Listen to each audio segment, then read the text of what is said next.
salah satu misi Bawaslu tahun 2025 sampai 2029 sebagai warga negara, apapun itu, siapapun itu ya, kita juga bisa menjadi memilih dan dipilih. Jadi ada hak kita di situ. Hak konstitusional. Jadi, hak konstitusional. Bagaimana semua kaum disabilitas itu terdata.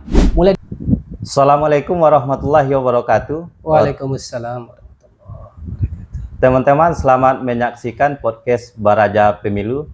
Hari ini kita mengundang narasumber Ketua Persatuan Tunanetra Indonesia Pertuni untuk Kabupaten Pesisir Selatan, Bapak Suherman. Selamat datang dan terima kasih Pak sudah hadir. Iya. Nah, Bapak Suherman ini menurut pandangan kami merupakan salah satu tokoh yang mesti menjadi tauladan bagi masyarakat Pesisir Selatan, terkhusus generasi muda, karena dengan keterbatasan beliau, dari sisi akademik, beliau hari ini sudah strata 2, S2 di salah satu universitas negeri ya Pak di Sumatera Barat. Nah, kemudian beliau juga seorang aparatur sipil negara.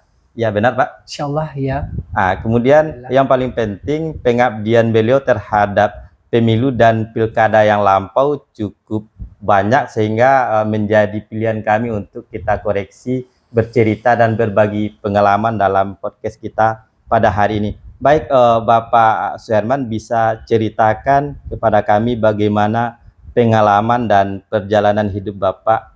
Kita mulai dari pembentukan karakter di usia dini, kemudian pengalaman akademik sampai dengan saat ini menjabat sebagai Ketua Pertuni Kabupaten Pesisir Selatan. Silakan Pak. Oke, terima kasih Pak Baim.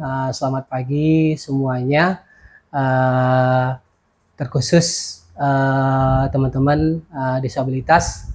Alhamdulillah suatu kehormatan bagi kami diundang di dalam podcast Baraja Pemilu ini. Kami Suherman, putra asli Pesisir Selatan, tepatnya kami berasal dari Bayang. Jadi kalau kami diminta bercerita, tentu bercerita dari awal. Saya ditakdirkan qadarullah lahir di tengah-tengah keluarga yang sangat sederhana, ya, sangat sederhana.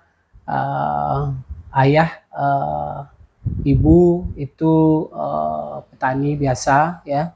Jadi saya 5 orang bersaudara, saya anak nomor 3, dan sekali lagi qadarullah saya ditakdirkan memiliki keterbatasan, yakninya keterbatasan sensorik, tidak berfungsinya indera yang paling vital, yaitunya penglihatan. Ini saya alami semenjak berumur 3 tahun. Konon ceritanya dari orang tua, ini saya lahir dulu normal seperti biasa, ya. Cuman di tengah perjalanan, ya mungkin ini asbab saya mengalami adanya seperti sekarang ini. Itu dulu diserang oleh namanya virus campak, ya. Itu sudah 3 kali. Semuanya kata orang tua itu diserangnya mata. Pertama sembuh, kedua sembuh, ketiga inilah akibatnya. Jadi di sini saya pesankan juga, berhati-hatilah kita terhadap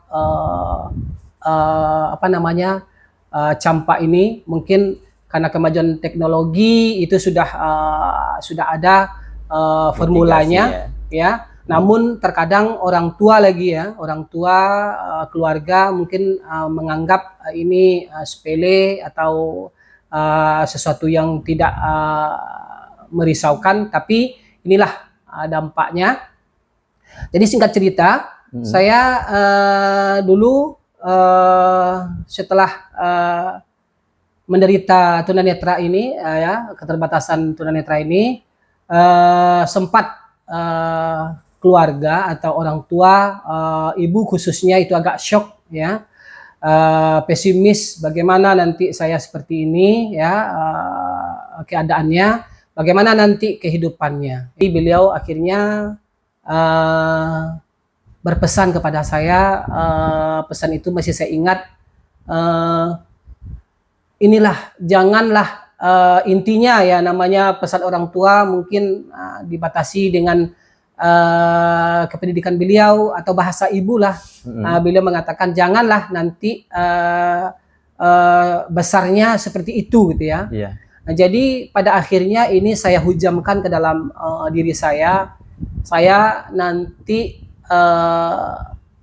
menjalani hidup dan kehidupan saya laki-laki dan saya sebagai imam, sebagai pemimpin, saya nanti harus mencari rezeki ini harus dengan ilmu. Dari lingkungan keluarga, sugesti cerita di atas tadi itu, dari keluarga ini sangat mendorong saya secara tidak langsung ya, dengan bahasa-bahasa keluarga lah. Jadi pada umumnya tunanetra atau anak disabilitas ini ada rasa keengganan berpisah daripada keluarga, ada rasa ketakutan. Itu pun saya alami dulu. Jadi dulu kalau saya disuruh sekolah, kita kan ini berbeda. Kalau orang umumnya ya, anak-anak pada umumnya kalau dia mau bersekolah bisa di tempat dia tinggal. Kalau kita kan sekolahnya ada di tempat khusus gitu ya. Jadi sekolah kayak SLB Painan. Jadi lingkungan pun mensupport. Saya masih ingat itu orang tua saya, juga ada family juga ikut mengantarkan saya waktu itu ke Painan ya. Dari Bayang ke Painan sekolahnya. Tahun berapa tuh, Pak? Tahun 91. Tahun 91. Nah, jadi alhamdulillah saya di Painan ya, kami dulu juga ada secara akademik, alhamdulillah walaupun saya sekolah di SLB, tapi kami juga mengikuti apapun lomba di setingkat kecamatan berbaur dengan orang yang reguler gitu ya. Event apapun itu. Pernah juga kami ikut pramuka Kabupaten Pesisir Selatan. Pernah juga. Jadi di sekolah saya juga dulu ada yang cukup mengasah kepercayaan diri kami ya, tunanetra. Kami dulu ada band, jadi di situ kami diarahkan mengasah talenta kita. Alhamdulillah waktu itu semenjak saya masuk ke Painan, saya tidak pernah dalam tanda kutip tidak pernah tinggal gitu ya, selalu ikut kemanapun acara itu. Kami ada mengisi hajatan di seluruh kalau tidak sebagian besar di pesisir selatan ini sudah kami masuki ke Padang, dan puncaknya kami itu pernah manggung di Taman Mini Indonesia Indah tahun 93. Jadi ya, lanjut setelah saya selesai di sini ya, itu belum ada program inklusi ya, itu masih ada program integrasi waktu itu. Jadi sudah pernah dicoba oleh teman sebelumnya berintegrasi ke sekolah SMP 1 Painan ini, cuman mungkin teman kita ini merintisnya mungkin tidak dengan serius ya, jadi akhirnya dalam tanda kutip itu gagal ya. Jadi sehingganya saya yang akan melanjutkan berintegrasi ke sekolah reguler itu tidak mendapatkan porsinya, tidak mendapatkan kuotanya gitu ya. Akhirnya yang booming itu program integrasi ini di Payakumbuh, sehingganya saya ke Payakumbuh lah melanjutkan SLTP dan SLA-nya. Jadi singkat cerita, saya berpikir saya selesai SLA ini di Madrasah Aliyah Negeri Man 2 Payakumbuh. Itu alhamdulillah sekolah favorit di sana. Tahun Ya, berapa tuh, Pak? tahun 2002. 2002, alhamdulillah saya bersekolah di sekolah reguler. Kalau muridnya 25 ya, 25 orang, itu hanya saya yang apa namanya keterbatasan sensorik ya. Alhamdulillah dengan keterbatasan ya 10 besar lah ya. Saya 10 besar pada waktu itu, dan saya berpikir selesai tamat MAN ini saya mau jadi apa ya itu ya. Lalu dengan bekal ijazah seperti ini saya mau ngapain ya. Lalu saya curhat lah kepada salah seorang guru yang saya anggap dekat ya. Ibu, saya sudah selesai MAN ini, tapi saya mau lanjut kuliah. Tapi keadaan orang tua saya, keluarga saya seperti ini gitu ya. Jadi begini Ibu, bisa enggak Ibu carikan saya orang tua asuh atau yang bisa membiayai saya untuk masuk saja gitu ya, untuk masuk saja kuliah. Saya mau kuliah di IAIN ini, yang namanya UIN sekarang ya. Tahun 2005 pada waktu itu ya. Kata beliau, oke, dicarikan orang tua asuh. Lah bahasa saya seperti itu. Yang penting saya dapat uang masuk saja untuk kuliah di IAIN itu. Nanti segala macamnya, biaya lanjutannya itu biar saya cari nanti berusaha di Padang gitu ya. Sebab yang terpikir oleh saya, alhamdulillah saya juga sudah dibentuk mental dakwahnya oleh sepupu ayah saya ya, Pak Etek saya di Padang ya. Saya juga juga sudah diberikan waktu, kesempatan ya, di sela-sela beliau ceramah, saya lebih dulu diberi waktu secukupnya untuk ceramah pendek. Dan alhamdulillah saya diberikan sedikit kemampuan dalam seni baca Al-Quran, ya, dalam seni baca Al-Quran. Saya itu alhamdulillah untuk pesisir selatan sudah 4 kali saya mempersembahkan medali emas di tingkat provinsi Sumatera Barat, dan sudah mewakili Sumatera Barat di tingkat nasional itu juga sudah 4 kali. Cuman di nasional ya di ajang musabakah ya. Jadi prestasi tertinggi di nasional itu baru harapan. Jadi disitulah saya diberikan peluang mengasah mental saya. Nah itulah yang menjadi yang ada di mindset saya. Nanti di Padang saya pun bisa mencari biaya lah gitu ya. Akhirnya singkat cerita, saya dikasih waktu itu oleh orang tua asuh 1 juta. 1 juta untuk masuk UIN ya. Untuk masuk UIN, IAIN pada waktu itu ya. Lalu kebetulan kalau tidak salah masuk IAIN itu kurang dari 500 waktu itu. Kurang dari 500 kalau tidak salah saya itu. Secara biaya itu sudah clear ya, sudah selesai. Namun untuk persoalannya sekarang saya mau masuk ke IAIN ini. Transisi. Ternyata transisinya ternyata saya merintis ini. Saya yang pertama kali mahasiswa tunanetra yang baru akan berkuliah di IAIN. Kenapa saya baru bilang baru akan? Karena prosesnya ini juga cukup panjang ya. Saya berulang kali meyakinkan pihak rektorat pada waktu itu ya. Kata beliau, secara akademik kami tidak menerima dan juga tidak menolak, karena kami pihak kampus belum pernah menerima mahasiswa seperti saudara. Lalu saya dengan bahasa saya yang waktu itu agak sedikit terpancing ya, berapi-api lah pada waktu itu. Saya bilang, Pak, kalau misalnya pihak kampus tidak mau membuka diri, tidak mau menerima yang seperti saya ini, berarti kampus atau Bapak sendiri telah mematikan potensi kami, potensi saya ya sebagai mahasiswa atau menimba ilmu.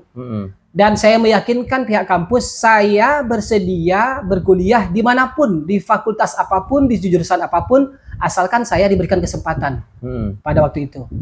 Dengan mungkin melihat kegigihan saya atau tekad saya pada waktu itu, akhirnya saya diterima pada waktu itu dan melalui tes pada waktu itu. Melalui tes pada waktu itu. SNBTN ya Pak? Iya, tes lah. Mirip ya? Ya, mirip seperti itu. Tes seperti pada umumnya mengikuti tes. Cuman pada waktu itu kawan-kawan tes di tempat tes ya, di lokal ya. Di lokal diberikan layaknya seperti tes. Kalau saya pada waktu itu tesnya direktorat langsung gitu ya. Wawancara. Bukan. Bukan. Soalnya sama dengan kawan-kawan itu. Saya mengikuti tahapan demi tahapan tes itu. Ya, itu cuman saya sampaikan seperti ini, kawan-kawan tes sebagaimana layaknya, saya tesnya direktorat. Pada waktu itu dikasih snack dan lain sebagainya macamnya gitu kan. Jadi saya pada waktu itu masih ingat itu. Saya membajakan tekad di dalam hati saya. Saya harus berhasil nih. Saya harus bisa meyakinkan ini. Pada waktu itu ini saya sampaikan naudzubillah summa naudzubillah, bukan ria ya, bukan apa semacam ini, hanya sekedar motivasi saja mungkin bagi nanti yang mendengarkan ya. Pada waktu itu saya dikasih soal 100 tuh. Dibacakan soal 100. Alhamdulillah pada waktu itu mungkin masih segar-segarnya itu ya, soalnya soal agama tentunya ya. Jadi alhamdulillah pada waktu itu soal 100 saya cuma salah 2 pun itu saya ragu-ragu itu. Pada waktu itu saking membacanya tekad saya untuk meyakinkan pihak kampus, karena saya berulang-ulang kali itu meyakinkan rektorat. Saya gambarkan gedungnya itu bukan lantai dasar, bertingkat gitu ya. Saya susah payah ada yang mendampingi saya pada waktu itu ya, beliau sudah almarhum. Mudah-mudahan ini menjadi amal jariah bagi beliau ya. Ya, amin. Jadi pada waktu itu saya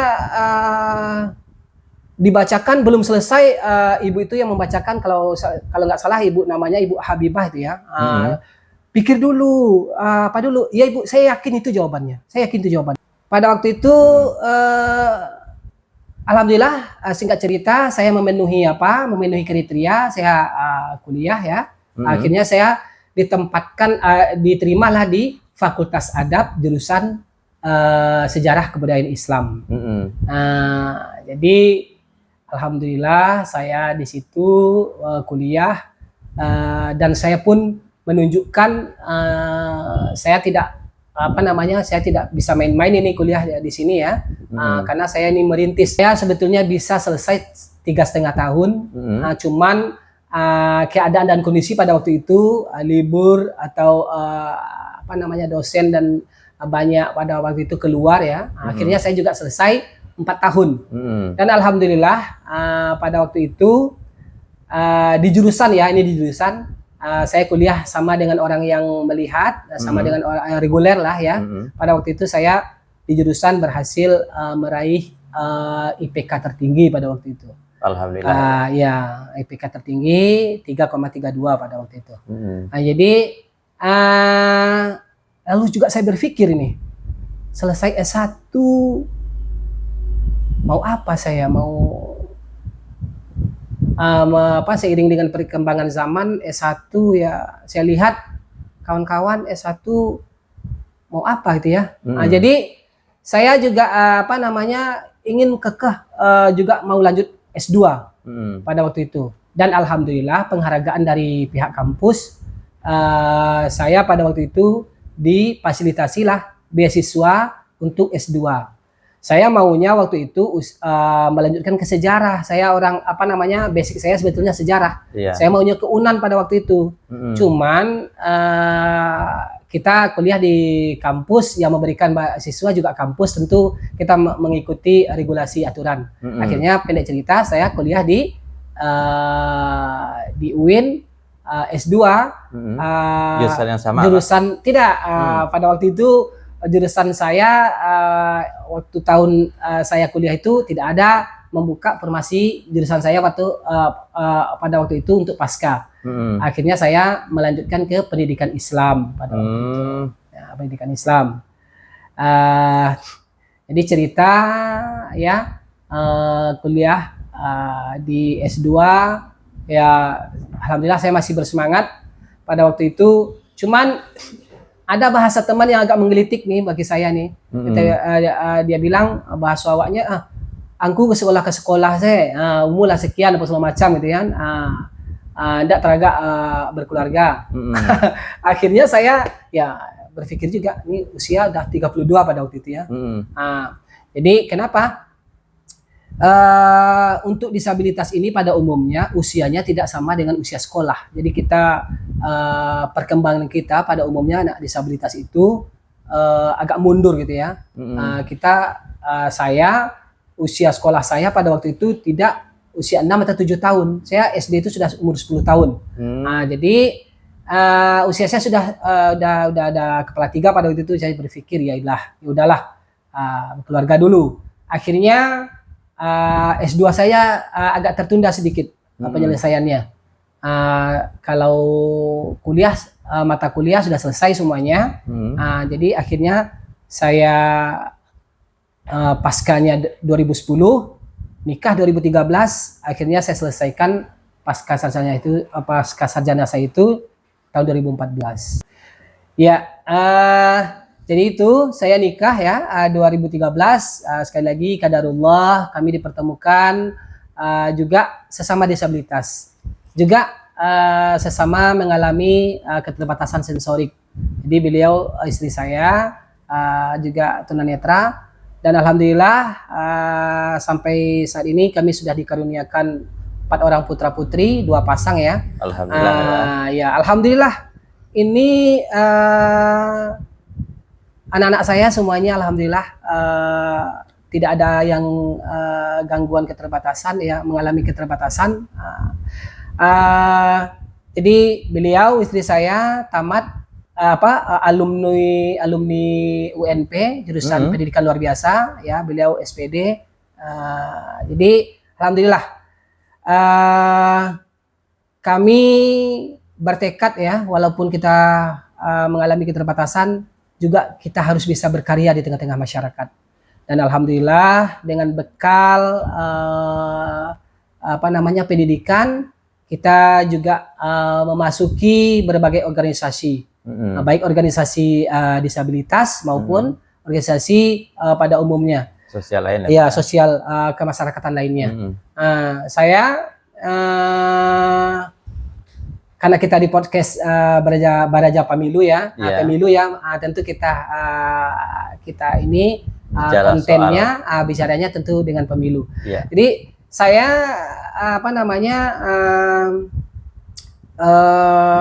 dengan usia saat ini sudah mengalami beberapa kali pemilu. Jadi kalau saya tidak salah ingat, itu pada pemilu 2019, kami ya pada waktu itu juga dilibatkan sebagai relawan demokrasi. Relawan demokrasi pada waktu itu, saya dan istri saya bagaimana mensosialisasikan tahapan-tahapan pemilu ini kepada kaum disabilitas. Pada waktu itu alhamdulillah ini cukup dinilai berhasil ya. Itu ada jejak digitalnya insyaallah ya. Itu dan saya pun mengikuti pemilu ini sangat antusias, dan istri saya pun juga beliau merasakan juga sangat antusias. Namun itu ya, kita kalau saya tidak menjudge pihak manapun ya, karena tentunya kita sebagai yang minoritas ya, disabilitas ini, tentu kita menyuarakan hak-hak kita. Iya. Namanya kita belajar ya. Kita harus belajar berdemokrasi semuanya ya. Tentu mau kita 10, tentu dalam prosesnya tidak akan terpenuhi 10 itu.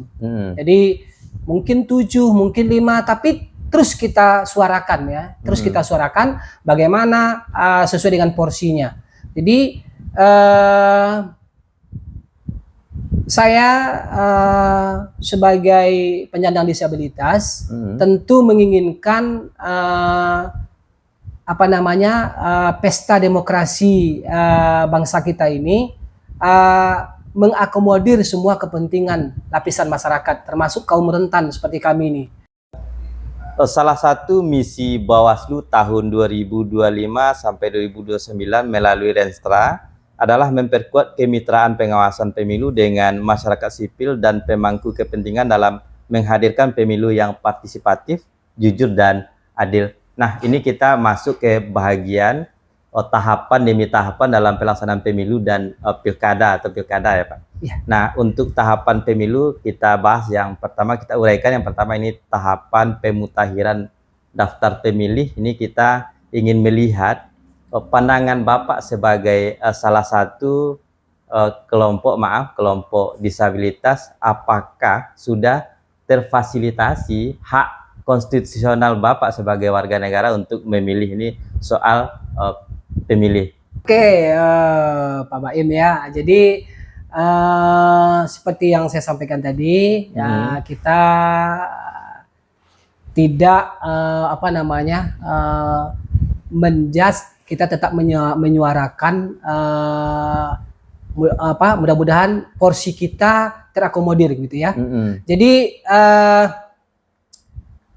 kalau selama ini berdasarkan pengalaman dan juga saya melihat ke bawah ya, jadi mungkin secara umum ini sudah terpenuhi nih Pak, sudah terpenuhi ya. Cuman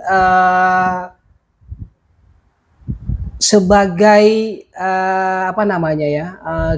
kita tetap mengayomi semua kaum kita disabilitas ya, bagaimana hak pilihnya itu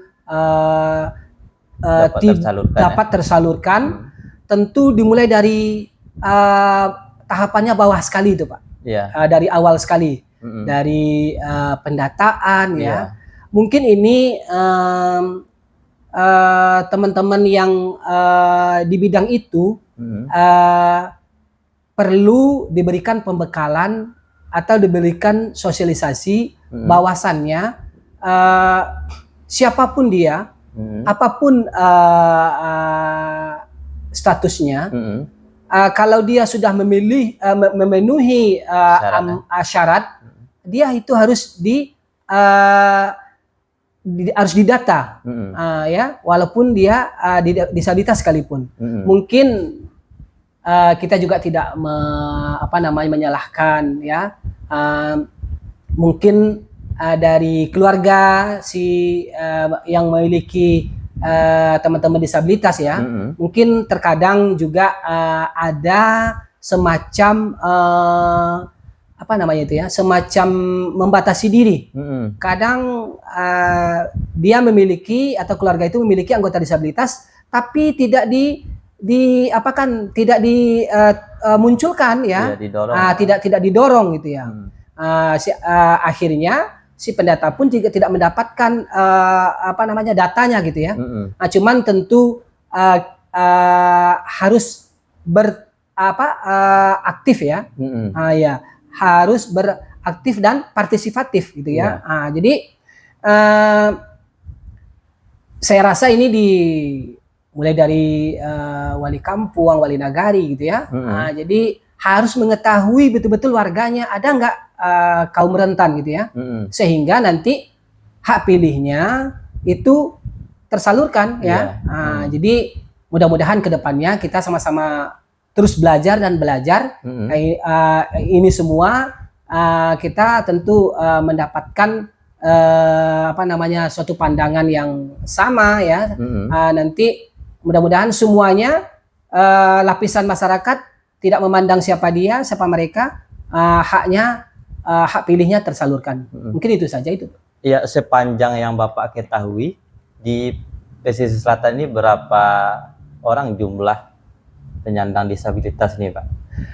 Kalau seluruh penyandang disabilitas seluruh penyandang disabilitas, mungkin di lapangan Bapak bisa lihat ya, disabilitas itu bermacam ragam gitu ya, jenisnya, jenis difabelnya gitu ya.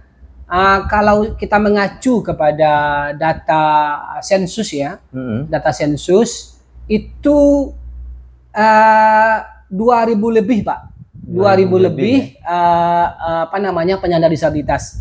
Dan kalau sekali lagi kita mengacu data kependudukan ya, sensus penduduk itu tunanetra itu 214 orang. 214 orang tunanetra. Iya, tersebar di sepanjang garis pantai kita di Kabupaten Pesisir Selatan. Iya, 15 kecamatan ya. Iya, 15 kecamatan.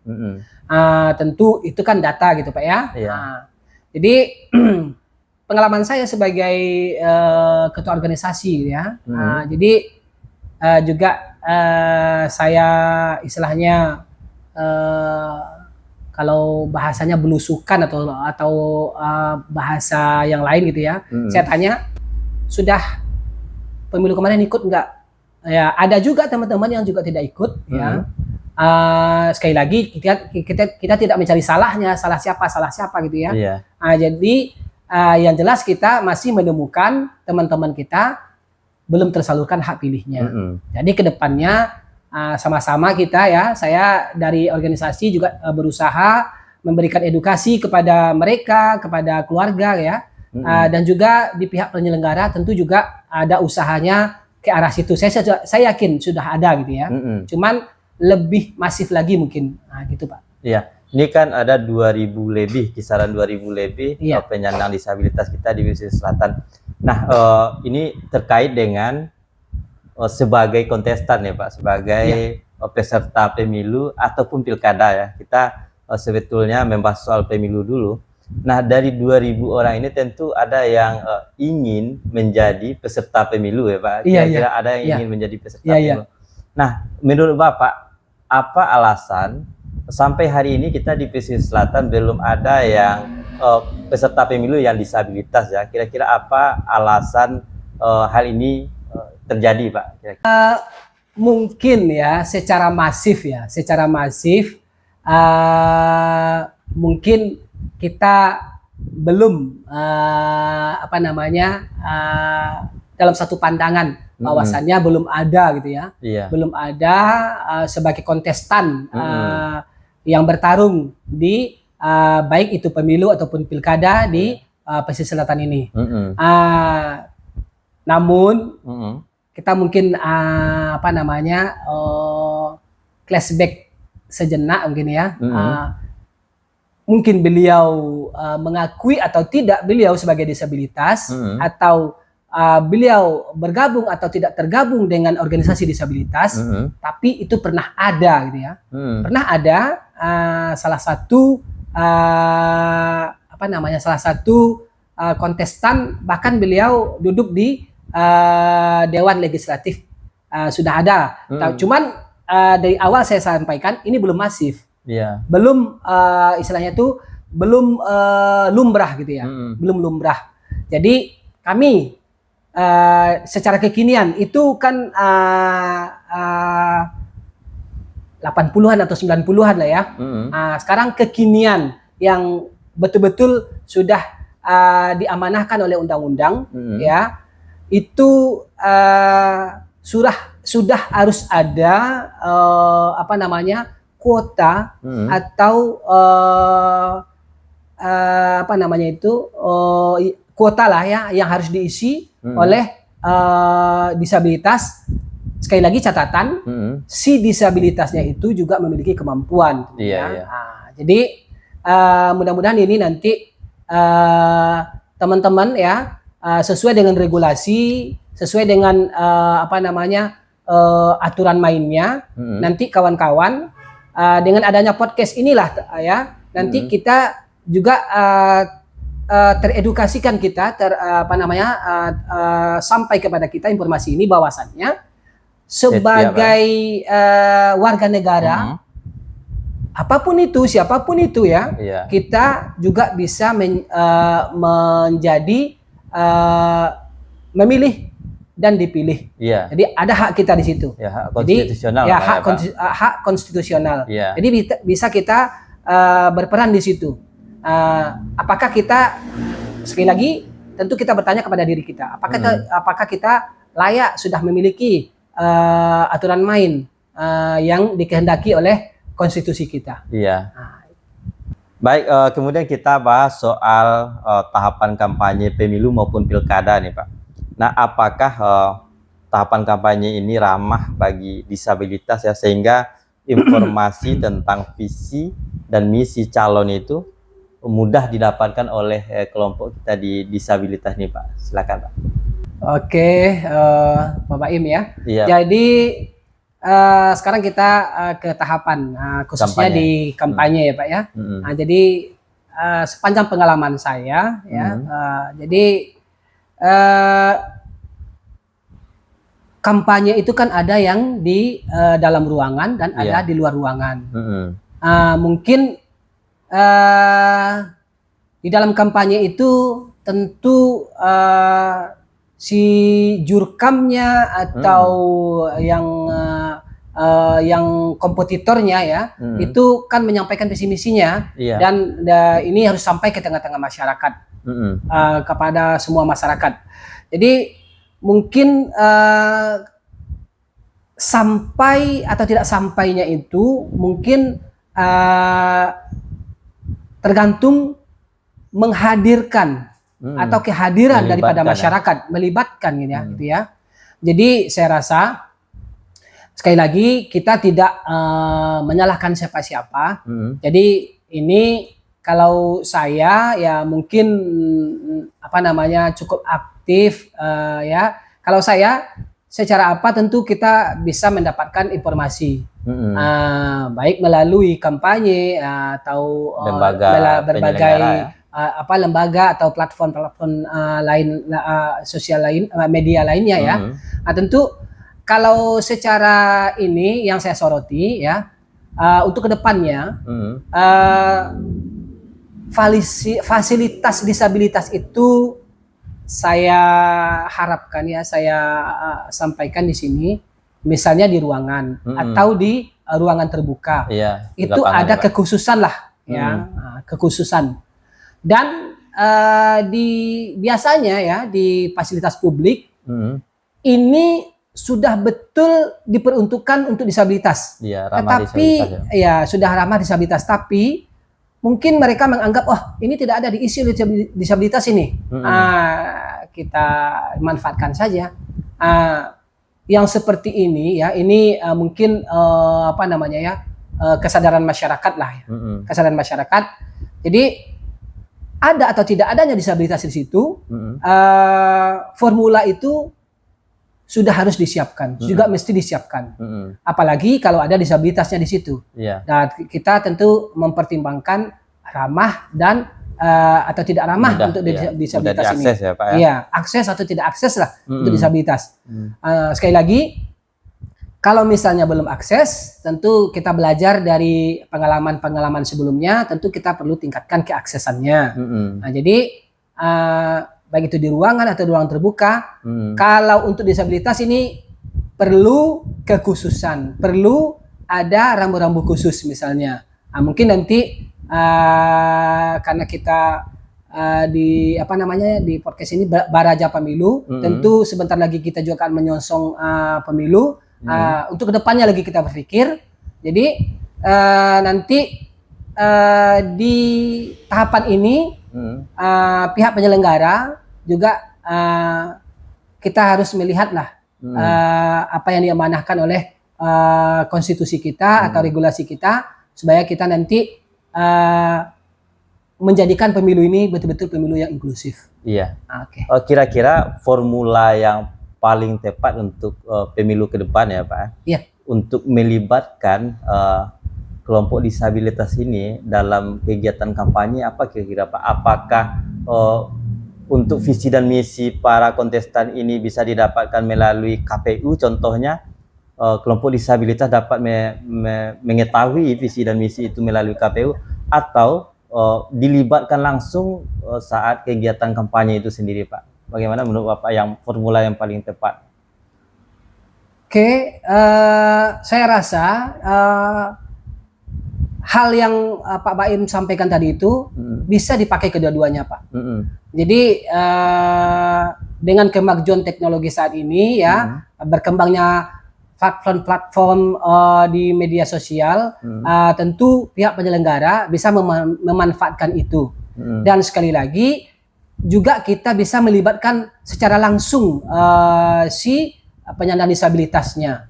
Tentu sekali lagi saya di sini juga kami tidak sebagai objek saja, sebagai subjek kalau bisa, gitu ya, sebagai pelaku kita. Jadi bagaimana kita bisa mengedukasi, mensosialisasikan bagaimana pemilu yang inklusif itu. Sekali lagi kita bukan hanya dijadikan alat atau media penyampai saja, tapi kita sebagai subjek kalau bisa. Ya, ini menarik ya Pak ya. Iya. Kalau kita bicara soal pemilu ini dari pandangan Bapak ya, dari Ketua Pertuni ini. Baik teman-teman, kemudian kita akan masuk pada tahapan yang paling krusial sebetulnya dalam pelaksanaan pemilu ataupun pilkada, yaitu hari pemungutan suara. Karena ini harusnya banyak catatan dari beliau soal bagaimana pemungutan suara itu ramah disabilitas, soal tempatnya TPS-nya kan, kemudian soal kursi roda yang mudah untuk masuk ke dalam kamar TPS itu. Nah, silakan Pak, bagaimana langkah atau formula yang baik sebetulnya untuk untuk pemungutan suara ini? Sebelum kita sampai ke tahap itu, tentu endingnya kita tentu menginginkan kesuksesan. Sukses baik bagi penyelenggara, sukses juga kita sebagai yang mengikuti gitu ya. Dan suksesnya semuanya itu adalah sukses bangsa kita. Lahir pemimpin yang lahir pemimpin yang kita sukseskan gitu. Jadi poin yang Bapak sampaikan tadi itu Pak Baim ya. Jadi tentu saya di sini agak khusus ini ya. Ini kita sebagai difabel, penyandang disabilitas yang sensorik, tunanetra. Sekali lagi sosialisasi dan fasilitas Pak. Sosialisasi dan fasilitas. Sosialisasi cara penyelenggaraan atau cara pemungutan suara itu, dan fasilitas yang menunjang penyelenggaraan pemungutan suara tersebut. Misalnya kita nih tunanetra, kita sampai di TPS, tentu kita diterima oleh petugas TPS. Kalau bisa di situ juga ada yang petugas TPS-nya juga tunanetra. Ada yang tunanetra yang cakap ya, yang juga yang kompeten, yang sudah direkrut sebagai penyelenggara ya. Tentu beliau secara psikologi sudah lebih nyambung psikologinya ya, bagaimana mengarahkan tunanetra itu. Sekali lagi ini fasilitas. Fasilitas ya, kita sebetulnya semuanya kita ini potensi ketergantungan kepada orang lain. Cuman kita meminimalisir bagaimana ketergantungan kita itu kepada orang lain gitu ya. Kalau ada fasilitasnya, misal kita datang ke TPS, lalu kita diterima dan juga ada yang mengarahkan, ada juga petugas TPS-nya tunanetra, tentu beliau mengarahkan ini. Ini ada guiding block nih. Ini guiding block kita menuju ke kotak bilik pemungutan suara. Sudah ada sebetulnya. Kita sudah juga bisa meraba dengan tongkat kita. Juga kita sudah tahu dari sini ditunjukkan oleh guiding block, terus nanti belok lurus belok ke sini. Tentu di dalam sudah ada kotak suaranya, sudah ada surat suaranya. Ini sekali lagi sosialisasi yang penting di sini, Pak. Sosialisasi bagaimana kita memasukkan kertas itu ke template, ya. Bagaimana cara mencoblosnya, bagaimana gambarnya itu nanti kita lihat lagi ya dinamika bagaimana surat suara itu kan dari pemilu ke pemilu kan berbeda-beda, ya, berubah-ubah, ya. Jadi karena keberubah-berubahan itulah, karena kedinamisan itulah perlu sosialisasi gitu. Jadi sosialisasi yang masif, ya, sosialisasi yang masif sehingga pemilu itu sukses dan diikuti secara partisipatif oleh seluruh lapisan masyarakat, termasuk masyarakat disabilitas. Iya, Pak, ini kita tarik kalimat Bapak yang tadi bahwa seandainya ada petugas TPS itu yang dari kelompok disabilitas, ya, tentu yang kompeten. Nah, ini saya ingin bertanya soal selama ini kan saya pun tidak mengetahui bahwa ada petugas atau penyelenggara pemilu yang maaf dari kaum disabilitas, ya. Nah, sepanjang saya ketahui tidak ada yang menjadi penyelenggara pemilu. Menurut Bapak kira-kira padahal akses untuk menjadi penyelenggara pemilu itu pun dapat dari kelompok manapun sepanjang dia memenuhi syarat, ya, soal umur, kemudian dan lain-lain, ya.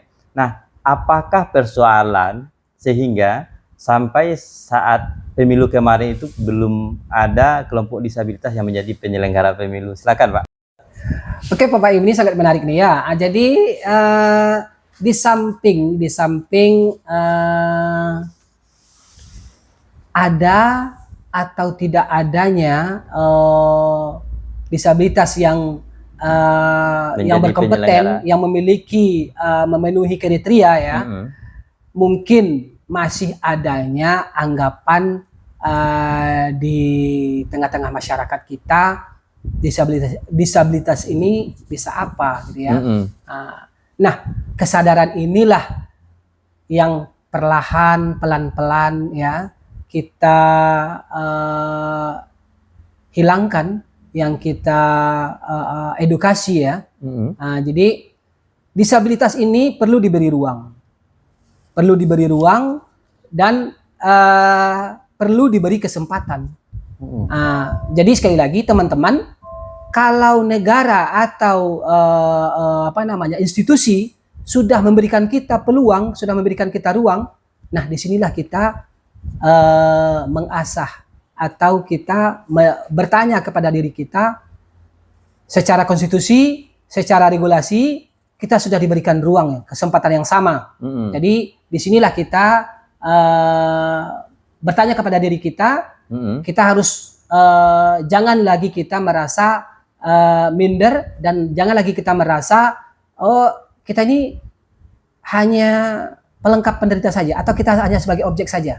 Jadi sekali lagi tentu saya sebagai aktivis, ya, sebagai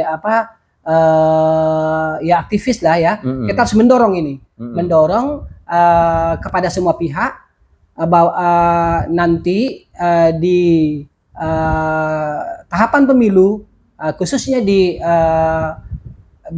pihak penyelenggara, di TPS, ini juga sudah ada ruang dan kesempatan diberikan kepada disabilitas sebagai penyelenggara. Nah, gitu, Pak. Baik, ini yang pertanyaan penutup kita, Pak, soal masukan bagi penyelenggaraan pemilu untuk kita ke depan, ya. Ya, dari catatan-catatan kita ke belakang, kira-kira apa masukan bagi kami di Bawaslu, ya, terkhusus. Kemudian harapan Bapak untuk pemilu kita ke depan tahun 2029. Silakan, Pak. Baik, tentunya kita kalau bahasa bahasa psikologi, bahasa ini, kita tentu harus melihat ke depan, tanpa kita tidak melupakan masa yang telah berlalu. Ya, catatan dan koreksi ya, ya, Pak. catatan dan koreksi itu kita jadikan pengalaman, ya. Kita harus jadikan pembelajaran. Nah, jadi selama ini mungkin kita dari beberapa pemilu yang sudah berlangsung ada plus ada minusnya. Yang plusnya tentu akan kita tingkatkan lagi dan minusnya akan kita sama-sama perbaiki.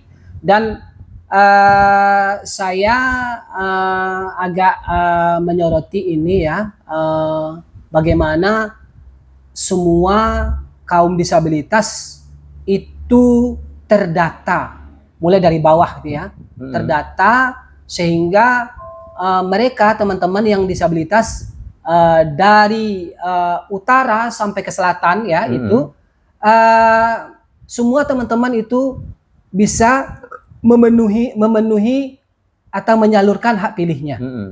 Tentu semuanya kita harus merapatkan barisan, ya, baik bagi si penyelenggara maupun kita disabilitas, keluarga disabilitas, ya, kita harus memiliki kesadaran berpartisipasi aktif di dalam pemilu ini.